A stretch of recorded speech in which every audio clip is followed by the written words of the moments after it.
Assalamu alaikum. Welcome to our online class. This is Mahmoud Shumon Kabir, assistant teacher of Tumilia Boys High School. Today I would like to take a class on right form of verbs part 2. Dear students, আজকে আমি তোমাদের right form of verbs এর উপর আরেকটি class নিব। এটি হলো right form of verbs এর উপর দ্বিতীয় class. Rule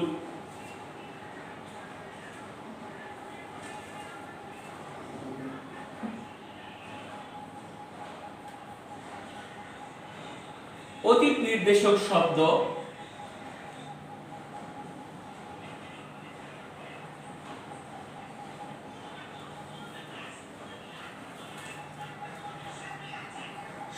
yesterday,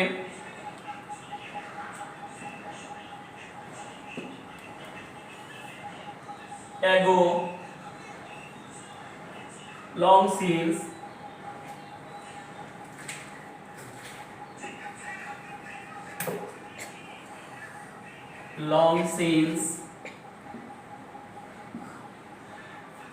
last night,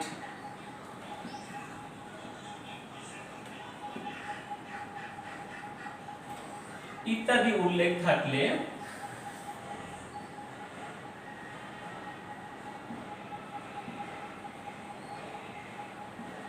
past indefinite tense হয়।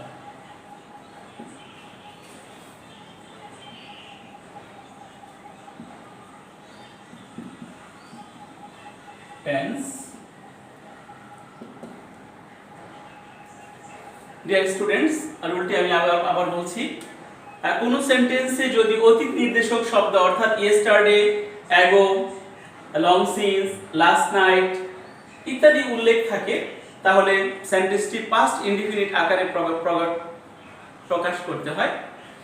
একটি एग्जांपल দিচ্ছি,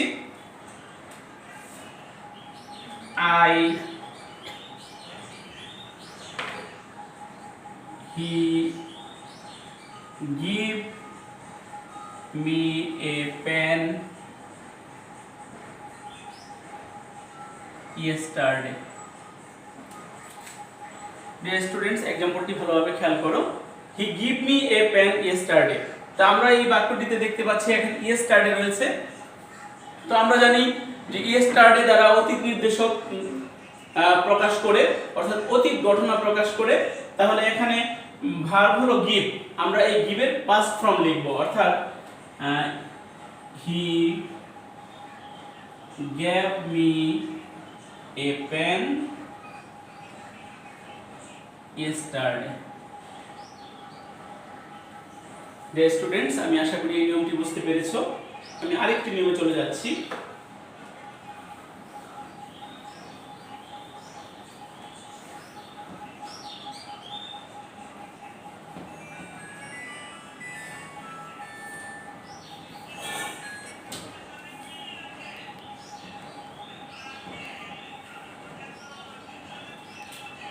রুল, কোন সেন্টেন্সে had better,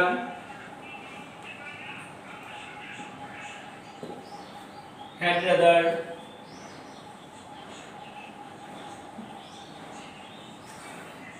would better,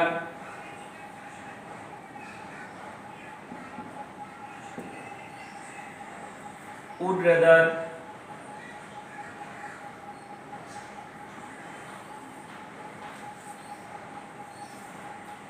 late, must ইত্যাদি উল্লেখ থাকলে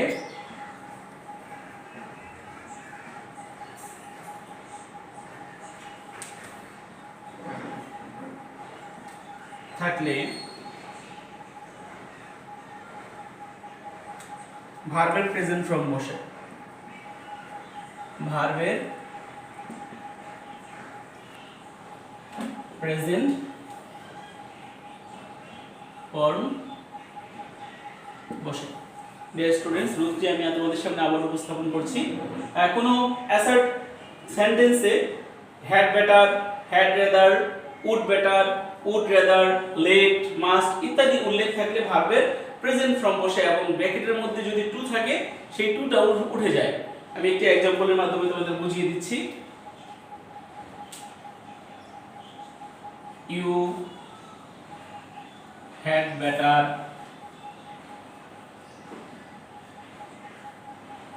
to leave now। অর্থাৎ you had better to leave now. তো এই বাক্যটিতে আমরা দেখতে পাচ্ছি যে ব্র্যাকেটে লিভের পূর্বে টু রয়েছে, তাহলে আমরা এটা কি করব, যে হ্যাড বেটারের পরে আমরা টুটি বাদ দিয়ে শুধু মূল ভার্বটি লিখব। অর্থাৎ ইউ হ্যাড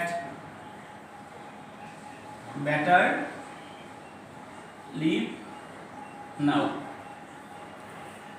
ডিয়ার স্টুডেন্টস, তাহলে আমরা জানি যে কোনো সেন্টেন্সে had better, had rather, would better, would rather, left, must ইত্যাদি উল্লেখ থাকলে ভার্বের প্রেজেন্ট ফর্ম বসে এবং ব্র্যাকেটের ভার্বটির পূর্বে যদি টু থাকে সেই টুটি উঠে যায়।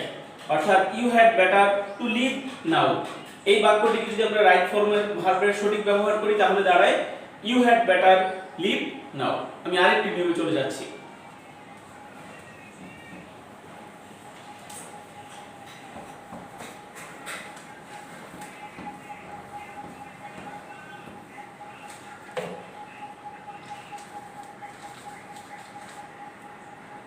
rule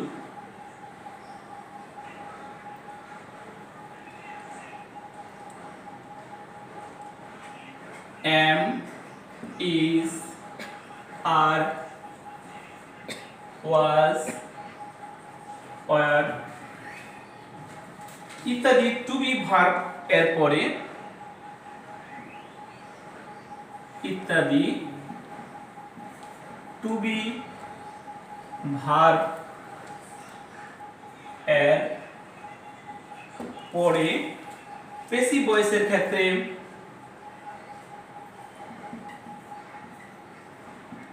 ভয়েস এর ক্ষেত্রে মূল ভার্ব এর পাস্ট পার্টিসিপল ফর্ম বসে।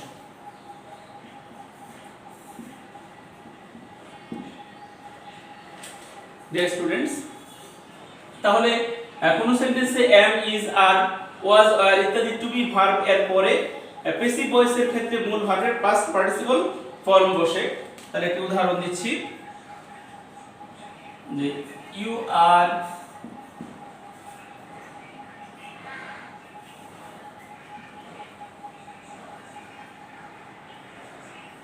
your request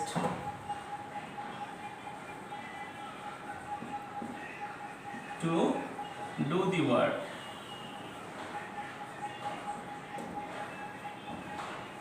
তাহলে আমরা দেখতে পাচ্ছি যে এখানে আর রয়েছে, তা আর এর পরে এখানে মূল ভার্ব হলো রিকোয়েস্ট, আমরা লিখব রিকোয়েস্টেড। তাহলে হবে ইউ আর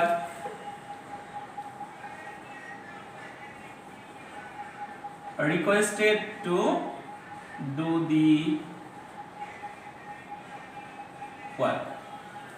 Dear students, তাহলে আমরা দেখতে পাচ্ছি যে সেন্টেন্সটিতে রয়েছে ইউ আর ব্র্যাকেটের ভার্বটি হলো request to do the work.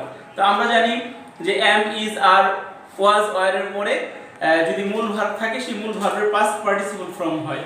তাহলে ইউ আর ছিল রিকোয়েস্ট, আমরা লিখব requested. You are requested to do the work।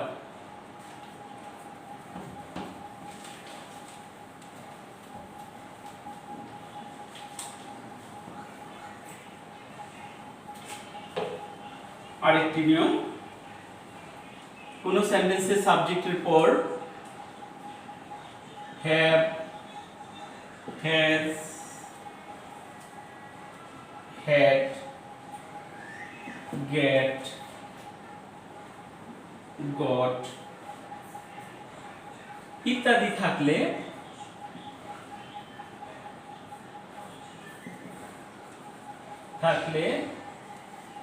মূল ভার্বের ফার্স্ট পার্টিসিপল ফর্ম বসে। অর্থাৎ আমি এখানে ভার্ব 3 লিখলাম, ভার্ব 3 দ্যাট মিন্স মূল ভার্বের পাস্ট পার্টিসিপল ফর্ম। অর্থাৎ কোন সেন্টেন্সে সাবজেক্টের পর have, has, had get, got ইত্যাদি থাকলে মূল ভার্বের পাস্ট পার্টিসিপল ফর্ম বসে। একটি एग्जांपल দিচ্ছি, যেমন আই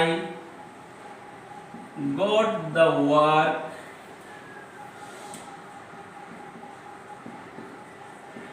ডু বাই মি। তাহলে I got the work do by me, তাহলে এখানে সাবজেক্টের পর গট রয়েছে, তাহলে যেহেতু এখানে গট রয়েছে তাহলে মূল ভার্বের পাস্ট পার্টিসিপল ফর্ম লিখব। তাহলে দাঁড়ায় যে I got the work done by me, he has won the game, অর্থাৎ he has won the game. তাহলে হ্যাজ এর পরে মূল ভার্বের পাস্ট পার্টিসিপল অর্থাৎ উইন এর পাস্ট পার্টিসিপল হলো ওন, তাহলে he has won the game. আরেকটি নিয়মে যাচ্ছি,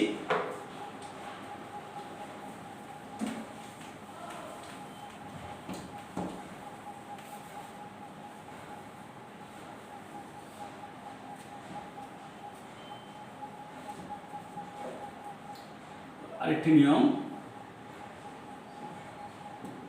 কোন সেন্টেন্স যদি হোয়াইল দিয়ে শুরু হয় তাহলে হোয়াইল এর পরে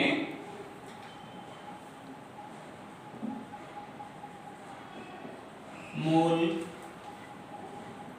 ভার্ব এর সাথে আইএনজি বসে, অর্থাৎ কোন সেন্টেন্সে যদি হোয়াইল থাকে তাহলে হোয়াইলের পরে যদি মূল ভার্ব থাকে সেই মূল ভার্বের সাথে আইএনজি বসে। যেমন একটি উদাহরণ দিচ্ছি তোমাদের বোঝার সুবিধার জন্য, যে while walk in the garden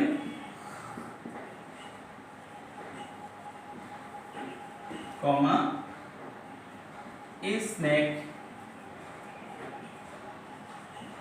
bit him. তাহলে আমরা জানি যে হোয়াইলের পরে মূল ভার্বের সাথে আইএনজি বসে, তাইলে হবে while walking in the garden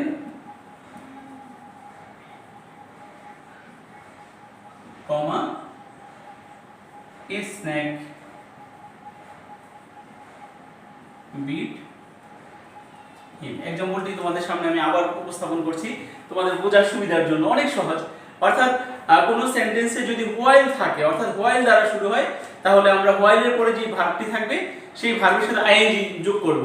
যেমন while walk in the garden a snake bit him, তাহলে এটা কারেক্ট অ্যান্সার হলো while walking in the garden comma a snake bit him. আশা করি নিয়মটি বুঝতে পেরেছো। তাহলে আরেকটি নিয়ম,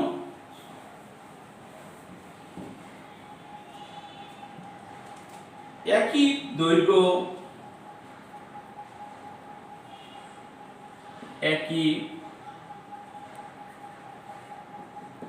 দৈর্ঘ্য পরিমাণ বা স্থান বোঝালে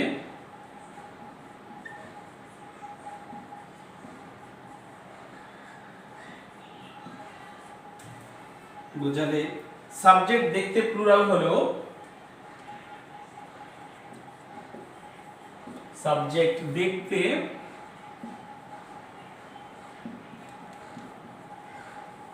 প্লুরাল মনে হলেও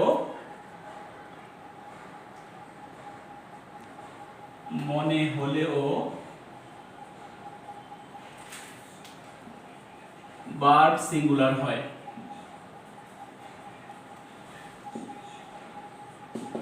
যেমন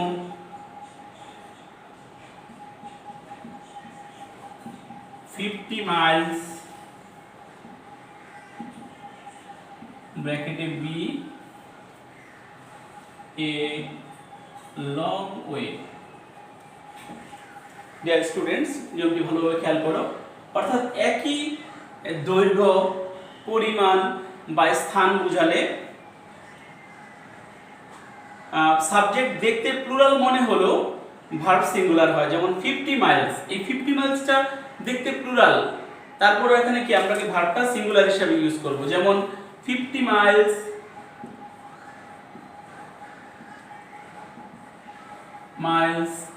is a long way, 50 miles is a long way, অর্থাৎ এখানে ভার্বটি মানে অর্থাৎ 50 মাইলস এটা প্লুরাল হলো, এখানে ভার্বটাকে আমরা সিঙ্গুলার হিসেবে বুঝিয়েছি, অর্থাৎ 50 Miles is a long way। আশা করি বুঝতে পেরেছো।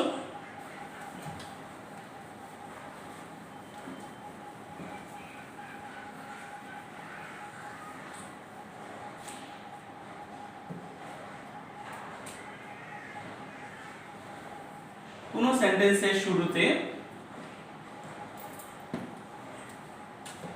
কোন সেন্টেন্স এর শুরুতে would that থাকলে সাবজেক্টের পর